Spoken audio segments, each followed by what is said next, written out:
that a sword mark or a spear mark when they were in 1381 and stuff like that. So I became obsessed with local history because as a kid, it's the death and the blood side that gets you excited about it. And as an adult, that can be a bit psychotic, but as a kid, that's okay, right? I think you say. And then with local history, I used to do ghost walks at Cromer. I do West End theatre ghost walks because I'm a theatre person by heart. So theatres have always got a ghost in them, and theatres are full of superstition. Things like saying Macbeth inside a theatre or whistling inside a theatre, it can cause death basically. So even in our theatre here at North Walsham at the Black Swan, I don't have any whistling, you don't say Macbeth inside, and I even sacked someone once. When I ran a theatre in Cambridge, a lad came on board on his first day and I told him twice to stop whistling and he whistled again and I sacked him, and I was that harsh because I was like, we've got to believe in superstition because we need all the luck we can get in the theatre or in anything these days. So part of superstition is part of the supernatural world. But first of all, I always ask, has anyone ever seen a ghost before? Yeah. A few people. Right, have we got any like cynics amongst us who are like, oh, what's all this malarkey? And I did get a bit cynical about it, and then it wasn't until where I experienced things myself, and I was talking about some things today in the pub when we did ghost stories by candlelight, that when you experience stuff yourself, our human nature is to be curious. Right? We can all be a bit lazy sometimes, think, oh, I can't be bothered with that. But subconsciously, our human mind wants to connect the dots. So as well as a theatre person, I'm also a psychotherapist, right? So I'm all about the mind and psychology and all that stuff. But our brains will try and always find a logistical sense or a logistical reason why something happens. But when you can't join the dots, that's when we start to get freaked out. Because when you're out of control, that's it. Your mind will start to wander from where we're going to go through. So our first point of call is going to be along this way. Sometimes it can be a bit dark, or we need to mind our steps. So let's look after one another as we're heading along, as we go around. And there's a few places, and we've got about 5 or 6 ghost stories for you tonight. Are you ready? Yeah. Awesome. Right, let's head this way, everybody. We're going to head down the lake. That's it.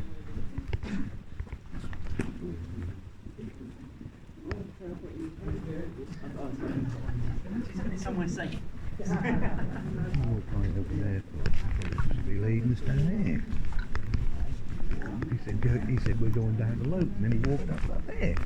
What did he do that for?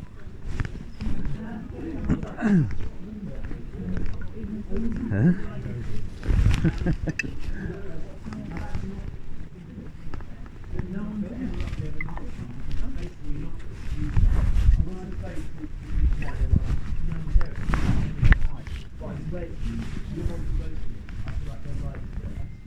Silhouette of someone watching as we do it.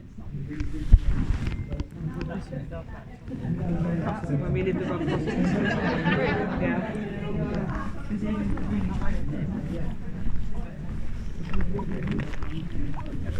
Finger up there before? But that's the thing, we were talking to someone earlier, and he was talking about field going at all. But when you live somewhere, you look round. You don't look at all the structures of the buildings and that. It's only now, like you look, you don't see different types of buildings and like that. Oh really? Yeah. Yeah, a lot of places. So much tiny theatre and that. Look. Very much. What's that? Oh, it's a toy in that bag, isn't it?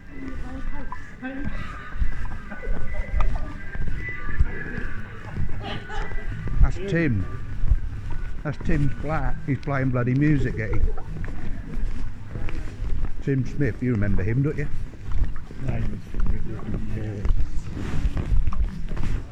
Music man, he is.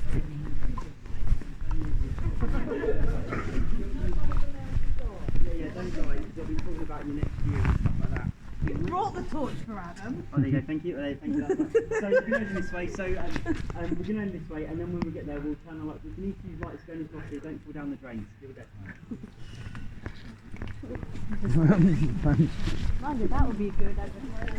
Yeah, we don't know what to do here. Where am I going? I'm just there. Don't talk.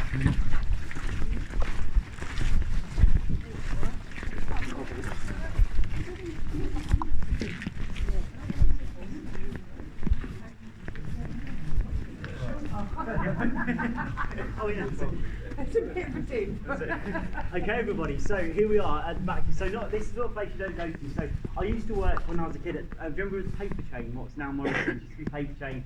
And so we'd have deliveries and paper boys coming down there and stuff. And there's always a strange feeling about this bit of land. And what we know in North Walsham is there are three basically pits underground full of dead bodies, right? Oh. And some of them haven't been touched.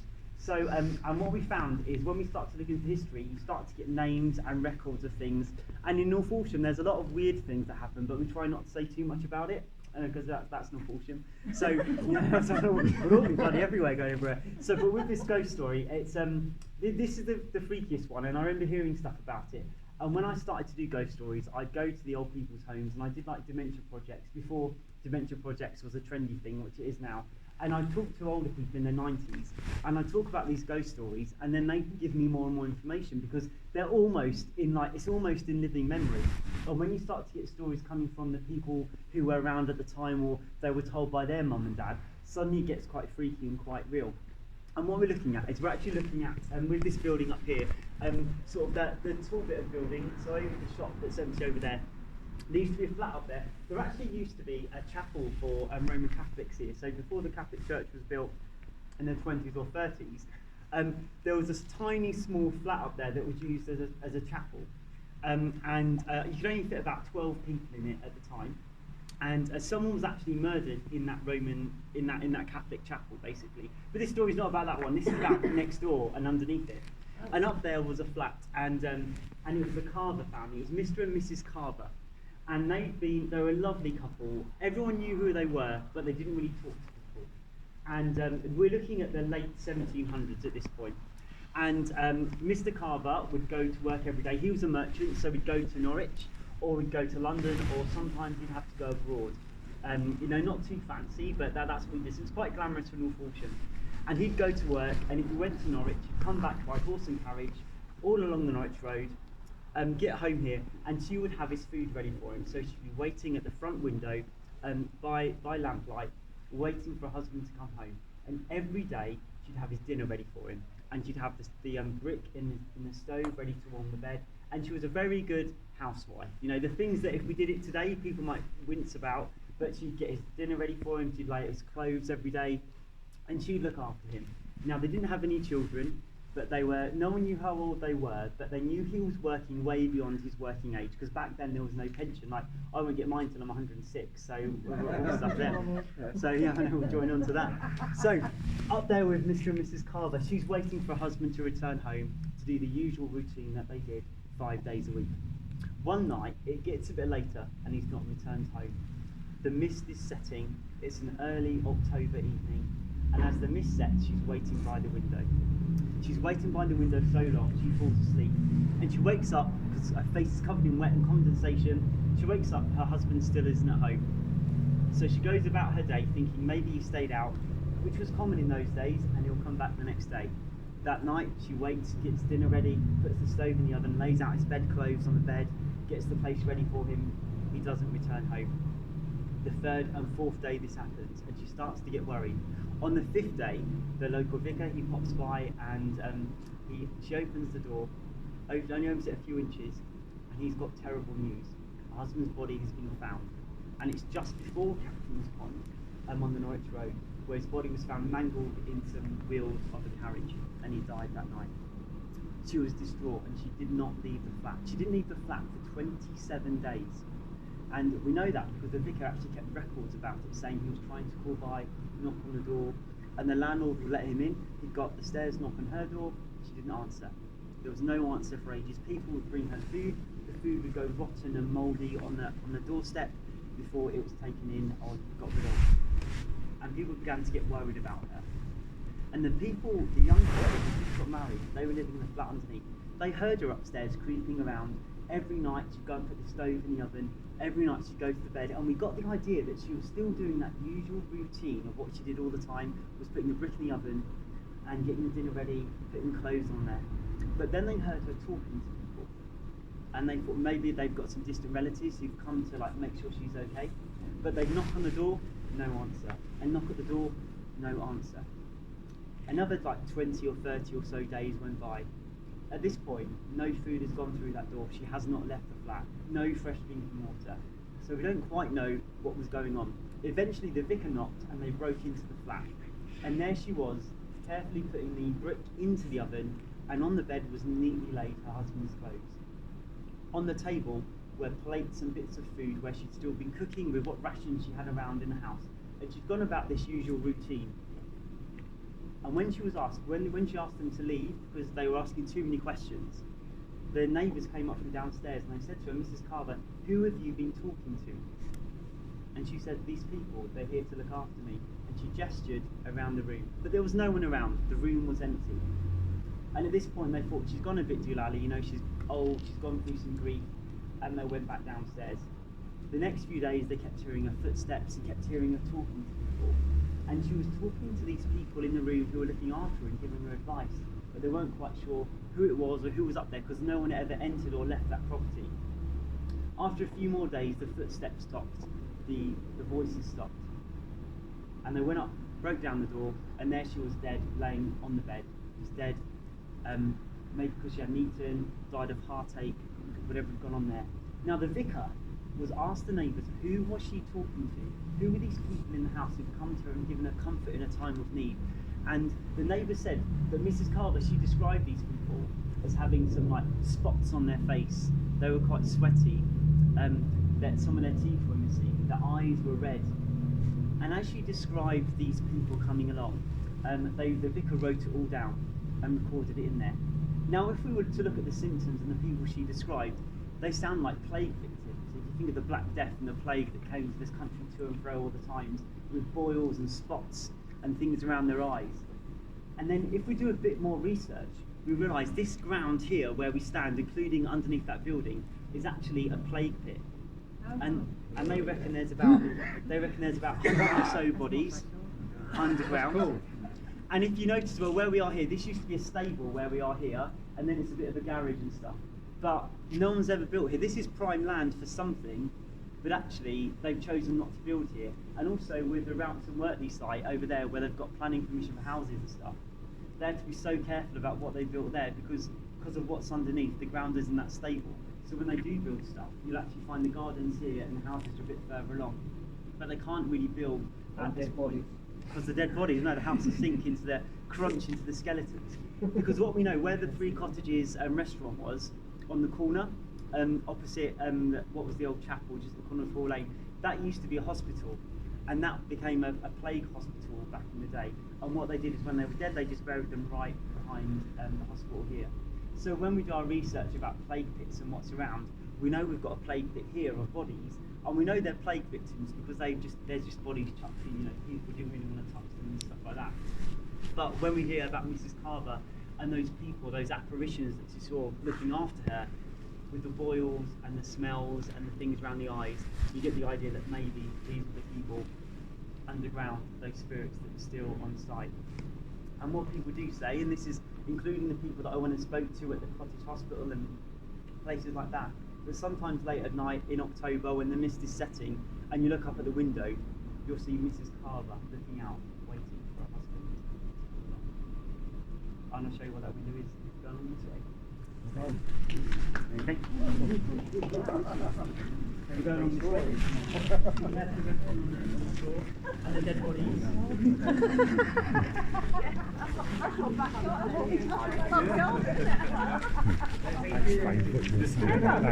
bit of land then, didn't it? If they're not building on that. Do you know about that? No, I didn't. I've never even been up there. No, didn't know that.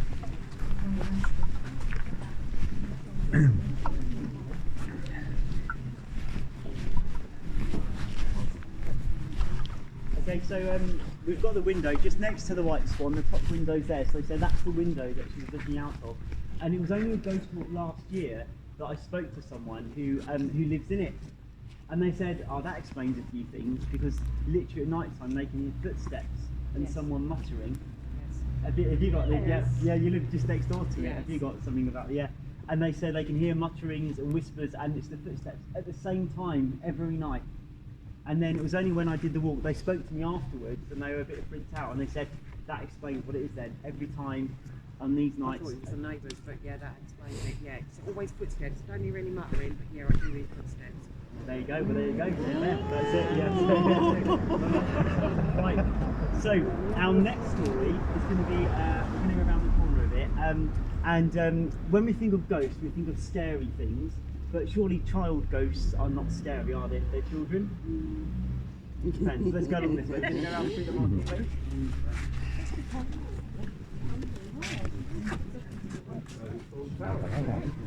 Huh? Did you know about that one? No. You lived that close on that wall. Yeah. Literally just Yeah, these are all things I've not heard of before.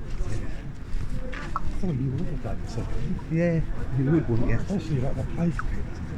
Yeah, no, I didn't know nothing about it.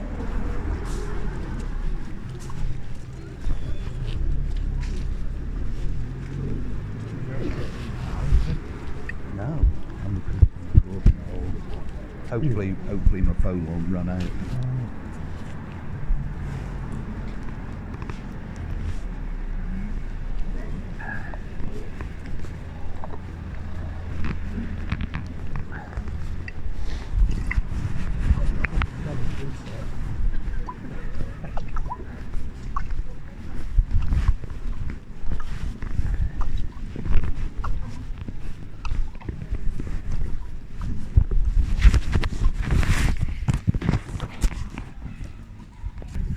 Yeah. And what we know about underneath our marketplace is we've got a series of tunnels that are connecting the buildings down. And there's all sorts of rumours about where they go to, and someone local started to explore a bit more about them. And I remember as a kid, I really wanted to start exploring these tunnels. And years ago, when I was running stuff at Yatesham, I looked at this European funding, and we were looking at millions and millions of pounds to do a bit of a scan and a study and open up some of the tunnels. But the Norfolk County Council and the District Council did not want it to happen at all. Because they were like, there's stuff that's happened down there they don't want to unearth, because suddenly the whole town would have to be changed and stuff like that. But when I'm talking about these ghost stories, it's always worth looking up, not just the face of the face at the window, but about the architecture. Yeah, no, oh my god, yeah, there you go. Yeah, that's what I mean. That was on you. That was worth a fiver, fake then. So, and it's worth looking at your history. I know, look at that. And what's worth looking at is the history, because our history is above us. And as we look around the marketplace, there's something about North Walsham that's different to other towns, we know that. But look at the architecture around and the sort of the state of the buildings. But what we're looking at is, this used to be a bustling place, right, all the time. And you'd have feasts and celebrations. And on the wall in our pub, you'll see some photos of coronations, the Jubilee of William IV and stuff like that. And so what was the big event of the 20th of June, 1837? Anyone? No, so that was when Queen Victoria was crowned, if you know your history, 1837. Yeah. So you weren't alive then, it's fine. And he was. And what we had is our town had a massive street feast. So we're looking at 37 tables, apparently about 20 odd foot long, with people sitting around them. And what would happen is the whole town would come together, and they'd all be cooking different stuff. And down King's Arms Street was an old YMCA hall and WI hall sort of thing. And what they would charge for doing. And so everyone cooked different bits of food, and part of that food was steamed puddings.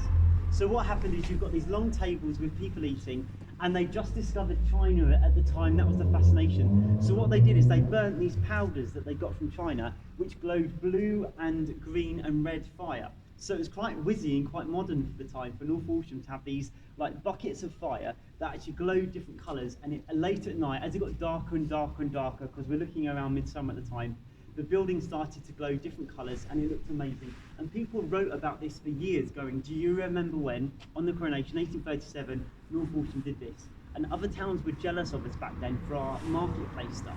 you know, you'll see photos and etchings of the town cross decorated the street. They had games, they had stuff in the churchyard. It was this massive, massive feast and party. And they'd all eaten their dinner, and it's getting quite late then, quite late for those times as well. And then they sent the kids to go and get these steamed puddings that were steamed in copper pots, about that big, and they were told what to put inside it. Now, in those days, people were still quite poor, so what they did is, rather than making a massive steamed pudding this big, what they started to do is they started to stuff them out, and so they started to get things like sawdust and hay and horsehair and shove it all in the steamed pudding, so the top layer looked great, but underneath it was sort of sawdust and God knows what. But it looked good from the outside. So they've all gone to get these puddings, and there was one young lad, 11 years old, and one family sent him to get it. He could just about carry it, they reckoned. So he went along to King's Arms Street to the hall where they all were. His was the last family to go and get the stuff at their table. So everyone's eating this steamed pudding, you know, coughing up bits of sawdust and horsehair, stuff like that, but pretending they're having a nice time. But this lad never came. So they shared some steamed pudding next door, and they thought maybe the lad's gone off and done whatever, you know, because kids were much freer then, they could do what they wanted. But as the celebration started to close down, the family started to get worried about the boy. They can't find him anywhere. So they start a whole search party. They search the churchyard, they search the oaks over there, they search the grounds, and then suddenly they start to go down the alleyway. And as they go down, as they're going down there, they see like a shoe, and then a leg, and they see the young 11-year-old boy dead and slumped against the wall. And it's, you know, it's sad, you know, this kid slumped against the wall, dead, and he's got like all crumbs falling out of his mouth. So we think maybe he started to eat the pudding and he's choked on it, maybe he's choked on some sawdust, something like that. But I remember talking to there was one old lady I remember particularly, she was 94, and she told me the story that, she remembers the story that if you're walking going up this way, up King's Arms Loke, you hear the little pitter-patter of this little boy's feet, and when you turn around, he's gone. But you get the idea, it's the pitter-patter of these little boy's feet, and he wants to tap you on the shoulder, and he wants to ask for help. So that's not scary at all, is it? It goes to all he wants is some help to stop him dying. But it's a good thing, because we're going to go this way down, not this way up a bit, and we'll go down. Let's go down.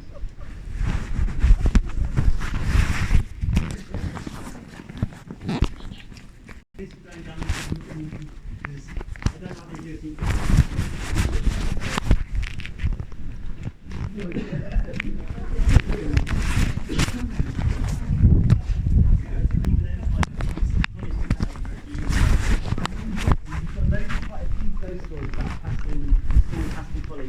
And when I did my first ever one, ages and ages ago, there were some cleaners who work at the college, and I started to talk about this story, and the cleaners were like, yep,